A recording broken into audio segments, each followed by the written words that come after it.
Hola, buenas tardes. Gracias en estar aquí nosotros otra vez a una entrevista de Smart City TV. Hoy día que tengo el gusto de tener a Elsa Esteves. Elsa es la titular de la cátedra UNESCO en Sociedades de Conocimiento y de Gobernanza Digital de la Universidad Nacional del Sur en Argentina y también investigadora independiente del CONICET. Conozco a Elsa ya algunos años, siempre en proyectos de gobierno electrónico, de gobernanza, y ahora también Elsa está involucrada en proyectos de Smart Cities. Elsa, tus primeras palabras para las personas que nos ven acá. Hola Lorenzo, quisiera saludar a todas, a todos que estén o que puedan ver esta entrevista y agradecerte, Lorenzo, por esta invitación, porque creo que es un tema relevante y que hay mucha educación, mucha sensibilización por hacer, así que creo que espacios como este son valiosos y bueno, un placer colaborar con esta iniciativa.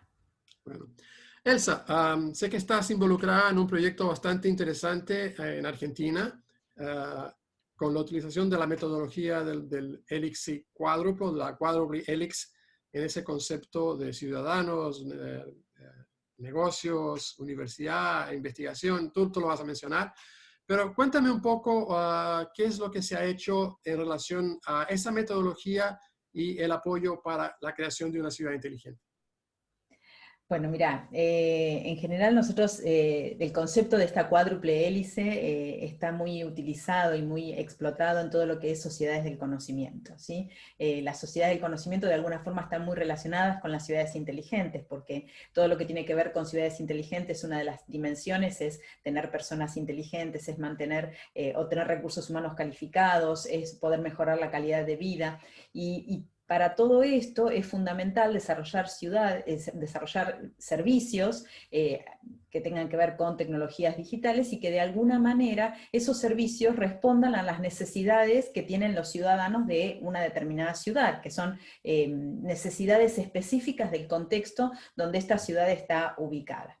Cuando hablamos de cuádruple hélice, estamos hablando de movilizar la cooperación, la colaboración y coordinar la tarea entre cuatro actores importantes, que es el sector de gobierno, el sector público, el sector privado, las industrias, la academia, la parte científica, universitaria, y la sociedad civil, ¿sí? Los ciudadanos, los organismos no gubernamentales, etc. Y bueno, en eso estamos nosotros tratando de promover este tipo de colaboraciones que creemos que es absolutamente necesarias y valiosas. Y tenemos justamente en la ciudad un ejemplo que salió, digamos, como necesidad para tratar de responder a lo que fue los desafíos que hubo que enfrentar con respecto a la pandemia del COVID-19. Cuando, digamos, por un lado, aquí en la Universidad Nacional del Sur, tenemos una larga trayectoria de colaboración con dos actores importantes en la ciudad. Una es el gobierno municipal y otro es el Polo Tecnológico del Sur, que agrupa a todas las empresas de tecnología de software de aquí de Bahía Blanca y la zona. Si bien colaborábamos con los dos, cuando surge el tema de la pandemia y en el gobierno nacional de Argentina, que impuso medidas protectoras de cuarentena desde tiempos iniciales, allá por marzo, nos comunicamos con el gobierno e hicimos una reunión con representantes del Polo para tratar de hacer una especie de lluvia de ideas, ¿no? A ver cómo podemos colaborar, qué podemos hacer.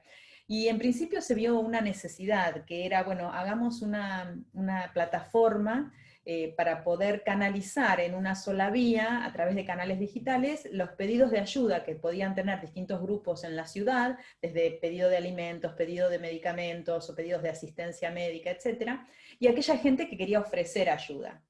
Y bueno, esa fue nuestra primera colaboración, esa plataforma se hizo, involucramos, la desarrolló el Polo Tecnológico, la coordinamos un poquito con la municipalidad, pero también la universidad puso parte de la definición de requerimientos, testeo, y después convocamos a un grupo de voluntarios, y acá está la cuarta pata de la hélice, que integramos con alumnos de la comunidad universitaria, docentes, investigadores e incluso ciudadanos, que colaboraron en todo lo que fue la sistematización de datos de esta plataforma.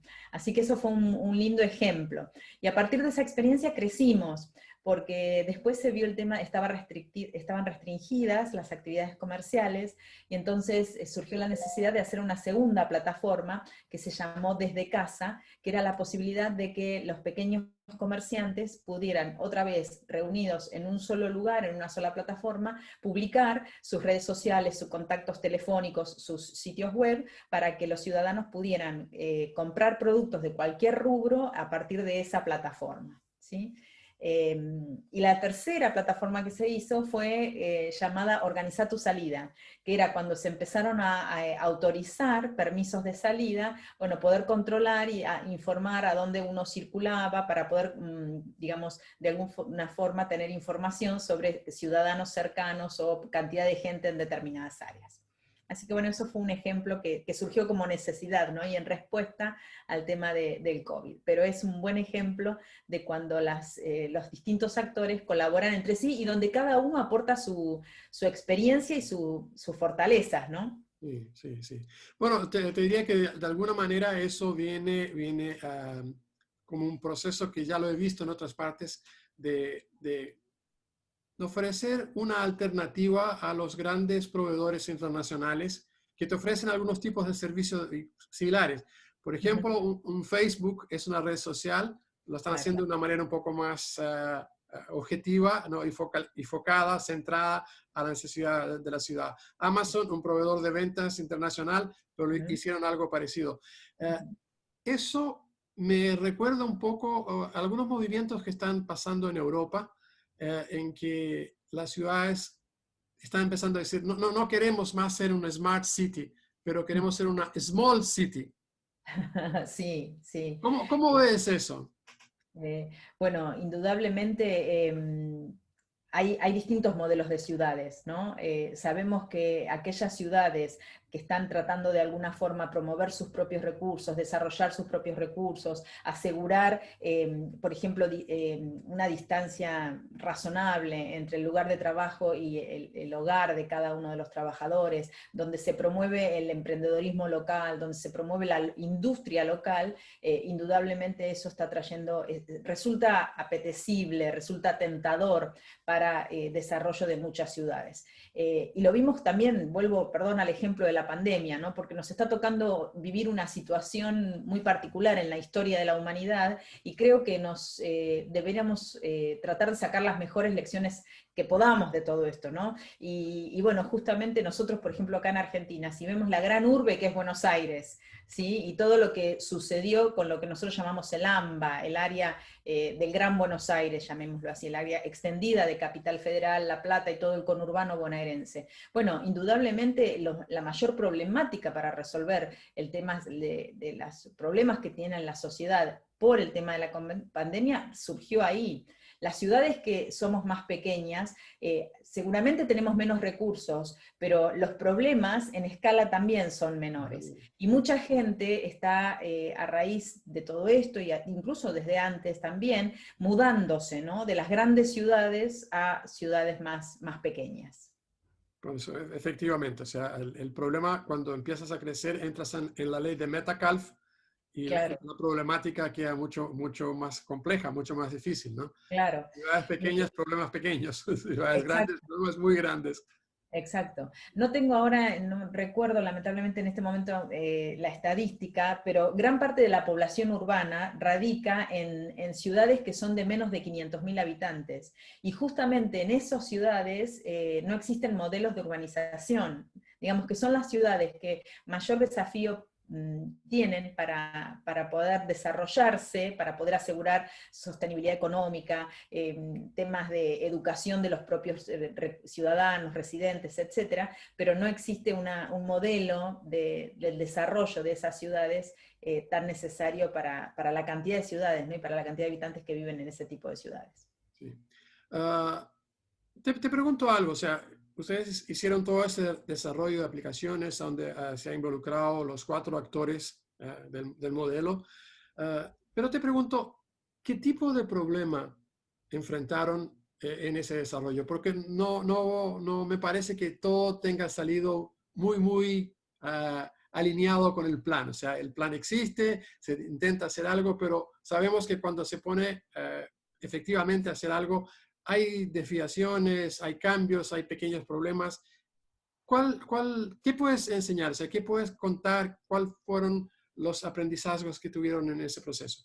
Mira, creo que hubo buenas lecciones aprendidas. En general, a ver, mi experiencia de colaboración entre gobierno y academia siempre está caracterizada por las negatividades, ¿no? Las cosas que van a funcionar mal. Y uno de los problemas son los tiempos, porque supuestamente los académicos tenemos unos tiempos que somos un poco más lentos o no podemos dar respuesta como el gobierno pide. En este caso se pudo, demostramos que estuvimos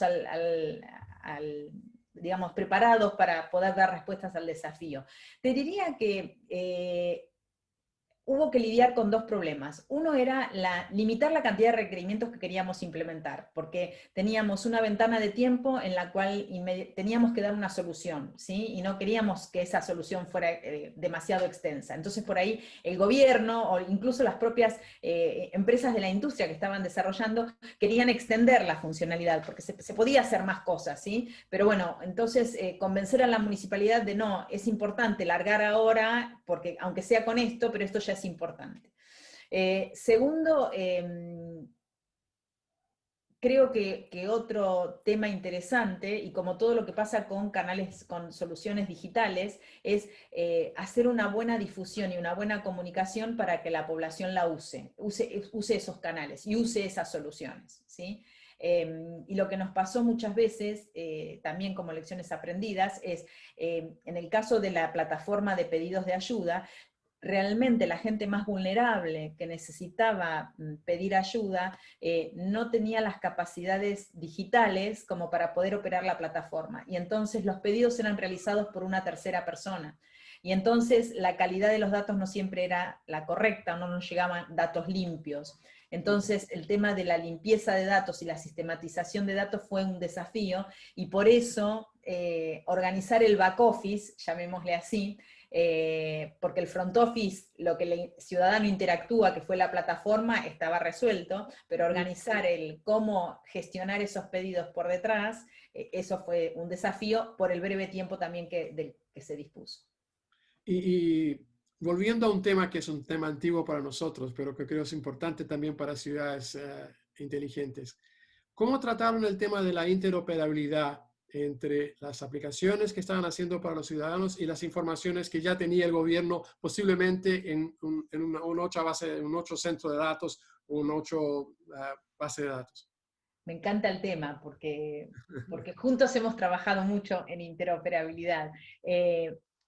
A mano, aunque me avergüence decirlo, no, en realidad no se pudo interoperar, porque a ver, la mayor preocupación era poder canalizar los pedidos, ¿sí? Porque mucha gente, digamos, se quedó sin trabajo, o veían las posibilidades de que no podía comercializar sus productos, etcétera. La cuarentena cerró, ¿sí? Un montón de comercios cerraron, etcétera. Entonces hubo gente que tenía necesidades, donde las necesidades crecieron de un día para otro de manera muy considerable, y donde se trató de buscar un canal donde se pudieran canalizar todos esos pedidos, pero no se integró con la base de datos, llamémosle así, o los sistemas que manejaban los grupos vulnerables de la ciudad. Entonces se manejaron separados, no se integraron con los sistemas de políticas sociales de la municipalidad. Si bien todo el back office lo organizó el área de políticas sociales de la universidad, perdón, de la municipalidad, lo manejaron separado de los sistemas que habitualmente manejaban. Sí. Bueno, mira, soluciones digitales como las presentas con aplicaciones posiblemente en teléfonos, smartphones, teléfonos móviles, requieren dos cosas fundamentales. Uno es la posibilidad de existir una red de telecomunicaciones que ofrezca una cobertura suficiente Claro, a los ciudadanos. Y el segundo es que el ciudadano tenga el teléfono digital y que lo sepa utilizar, ¿no? claro, claro. ¿Hasta qué punto la cobertura de telecomunicaciones fue suficiente? ¿Qué tipo de ayuda tuvieron de las operadoras? ¿Y cómo se trató el tema de digamos, de la falta efectiva de aparatos móviles para la población? quiero dividir la pregunta. Me parece que faltó algo en los problemas, que un problema que reconocemos es la falta de capacidades digitales de la población, particularmente en estos grupos Digital vulnerables, literacy, sí. claro, para poder utilizar este tipo de herramientas, ¿sí? Con respecto a la cobertura de 3G o de 4G o de conectividad en Bahía Blanca, como esto fue una solución local, en Bahía Blanca realmente tenemos una buena cobertura y eso no fue un desafío. Y la ciudad no es tan grande como para tener problemas de conectividad, ¿sí? Conozco ciudades en el país donde realmente la situación es mucho más problemática, más conflictiva, y ahí sí podría haber problemas de conectividad. Nosotros no lo tuvimos. Sí te voy a decir un problema que hubo con respecto a datos y acceso de dispositivos en lo que fue nuestra experiencia académica. No me voy a referir ya más a las soluciones estas de la ciudad, porque estos tipos de problemas que vos decías no fueron tantos para nosotros, ¿sí? Pero vuelvo a repetir por el contexto propio de nuestra ciudad, ¿sí? Entonces no tuvimos esos desafíos. Sí tuvimos problemas, y esto también forma parte de ciudades inteligentes porque es la educación de los futuros profesionales y futuros fuerza de trabajo de la ciudad. Sí tuvimos problemas en la universidad al tener que mudar todos nuestros cursos a ser dictados en línea, cuando en realidad nosotros no teníamos experiencia en ese tipo de cosas. Y entonces sí, el gobierno nacional sí hizo un acuerdo con las compañías proveedoras de telefonía, y en el cual acceder desde teléfonos celulares a sitios educacionales.edu no se cobraba el consumo de datos. Entonces eso fue algo que fue interesante y fue muy oportuno para todo el tema de que los alumnos pudieran acceder a contenidos. Y otra de las cosas es, como si la universidad tiene un área de incumbencia regional y hay muchas estudiantes que están en la zona y en ciudades donde realmente tampoco, ahí sí no tienen buena cobertura, entonces se trató de buscar soluciones y buscar formas de dictar cursos y hacer capacitaciones y dictar toda la educación que teníamos, no en forma sincrónica, sino disponer de plataformas de educación a distancia y dejar contenidos para que el alumno los pueda descargar y los pueda consumir de acuerdo a sus propias posibilidades. Sí, y o sea, no tuvieron problemas específicos de cobertura, pero sí más un poco la parte quizás de capacitación de la gente para que se pueda utilizar. Para que puedan utilizar, sí, las herramientas. ¿Y cómo trataron el tema de la confidencialidad y de la ciberseguridad? Afortunadamente no tuvimos problemas, ¿sí? Obviamente se dispusieron todas las medidas de seguridad, protocolos seguros, había privacy policy, digamos, políticas de privacidad, etcétera, y se respetaron todo ese tipo de políticas o de estándares, y no tuvimos problemas de brechas de seguridad o situaciones problemáticas. Eso, digamos, lo fue pensado. Fue pensado desde el primer momento, sí, sí, sí. Sí, eso es el punto importante. Sí, sí. Bueno, llegaste a hablar algo que es un punto clave para mí, que es el problema de las políticas públicas, ¿no? ¿Hasta qué punto hubo la necesidad de hacer algún tipo de cambio en política pública para que este tipo de solución pudiera ser viable? Porque muchas veces hay problemas, por ejemplo, impositivos o problemas de legislación específica de comunicación entre tres personas. ¿Cómo trataron ese tema?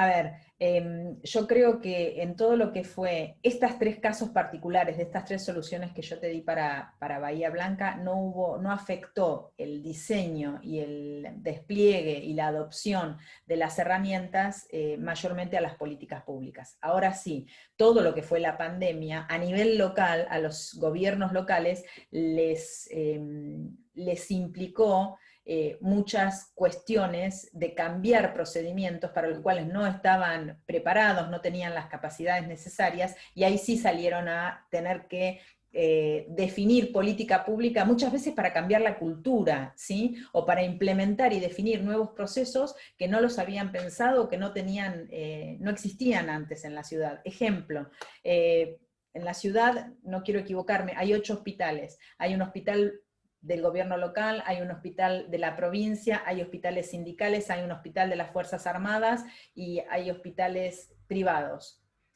Para poder tener un tablero de control, llamémosle así, como tienen las ciudades inteligentes, ¿sí?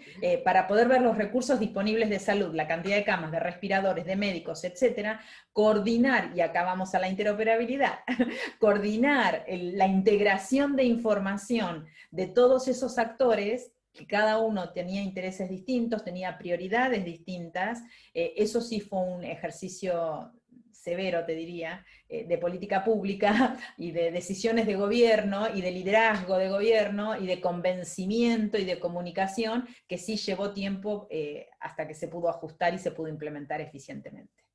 Ni Bueno, hablar del teletrabajo, ¿no? sí, sí, sí. Por esa parte de liderazgo, sin duda, es crítica en cualquier uno de los procesos que tengas. Pero, ¿cómo se creó? ¿Cómo fue hecho el modelo para hacer la gobernanza de este proceso? O sea, ¿quiénes eran los principales actores que Bueno, lideraban y que tomaban las decisiones? ¿Y cómo era ese proceso?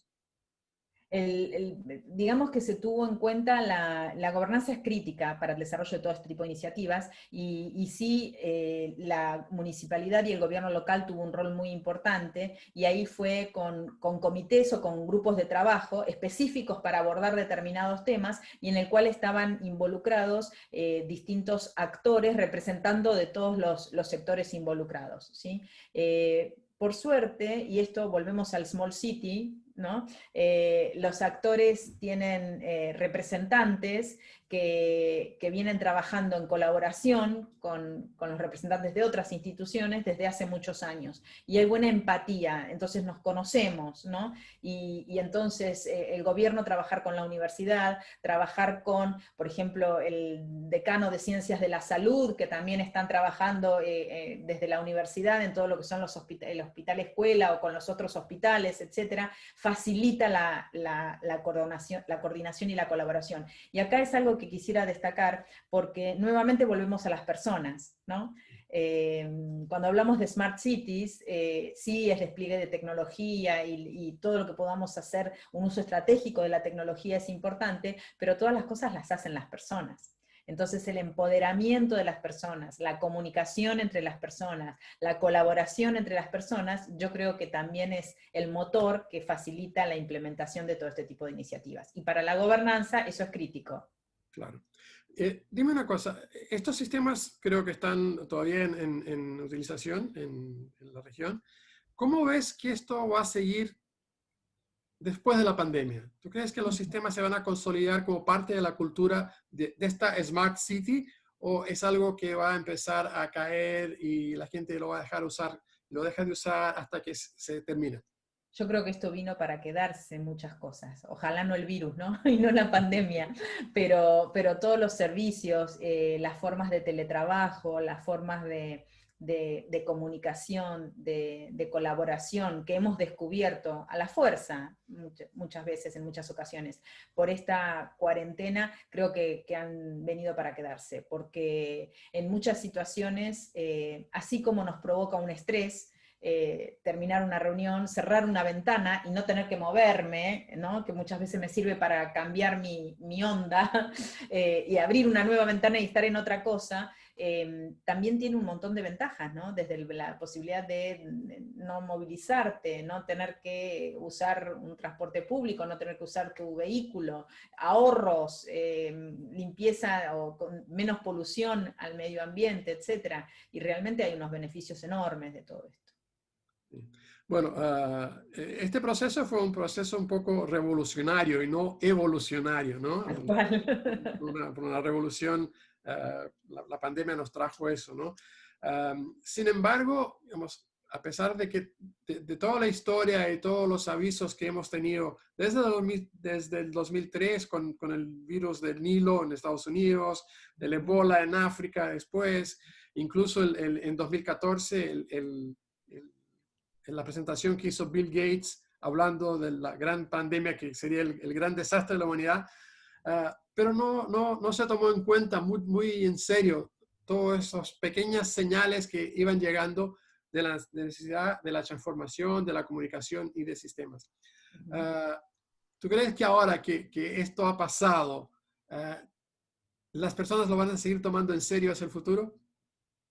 Yo creo que sí, yo creo que sí. Yo creo, a lo mejor yo soy optimista por naturaleza, ¿no? Y siempre pienso que las cosas suceden por alguna razón positiva para futuro. Yo creo que la humanidad desperdiciaría una gran oportunidad si no aprendemos de esto y si no incorporamos las lecciones que esto nos deja para poder construir entre todos una sociedad mejor y un futuro mejor, ¿no? Para todos. Mira, Excelente. me Una cosa. choqueó mucho, perdóname que te moleste, que No, te no, sé, no, interrumpo no. algo. Me choqueó mucho las declaraciones de la hija de un señor muy rico en Portugal, el dueño de un banco privado, no quiero mencionarlo, y que falleció de coronavirus. Y dijo, papá falleció en la cama de terapia intensiva de un hospital y la plata se quedó en casa. Entonces, yo creo que uno de los problemas más serios que tenemos hoy es la inclusión, las sociedades tan desiguales que tenemos y la necesidad de educar, ¿no? De educar a los ciudadanos para poder aprovechar todos por igual de las tecnologías digitales para poder beneficiarse de estas ciudades inteligentes que tenemos, para que sean mejores hábitats para todos. Elsa, después de toda esta bellísima experiencia, tan útil y tan humana y tan provechosa, si te llamara un político recién ingresado a la carrera, que está tomando una nueva posición en una ciudad, como un alcalde o como un gestor público, y te pidiera un consejo, ¿qué le dirías?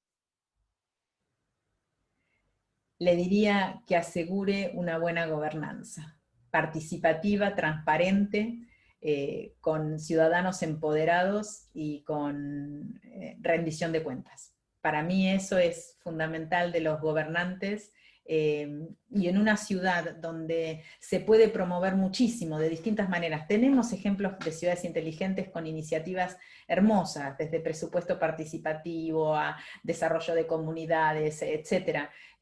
Los ciudadanos son los residentes, llamémosle, son una fuente de conocimientos, de capacidades que cualquier gobernante tiene que poder utilizar y colaborar y beneficiarse, no solo a los ciudadanos, sino a toda la ciudad, a todo el ecosistema de esas capacidades. Entonces estamos hablando de transparencia, participación y gobernanza. Sí, sí, la gobernanza basada en eso, ¿sí? En la Eso. transparencia, en la participación y en la rendición de cuentas, sí. Está bien. Sí, creo que sí. Elsa, muchísimas gracias por tu tiempo. Nosotros tenemos ya que empezar a encerrar, tenemos ya nuestro tiempo. Te dejo entonces aquí unos minutos para tus últimos comentarios.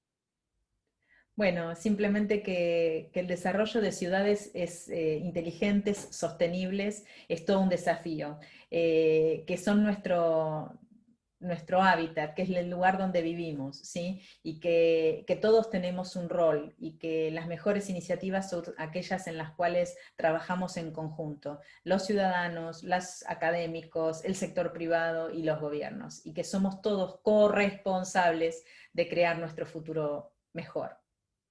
Bueno, muchas gracias, Elsa, y a ustedes que nos han escuchado acá en Smart City TV, gracias, y por favor suscriban al canal para que sepan de las próximas entrevistas. Muchas gracias y hasta la próxima.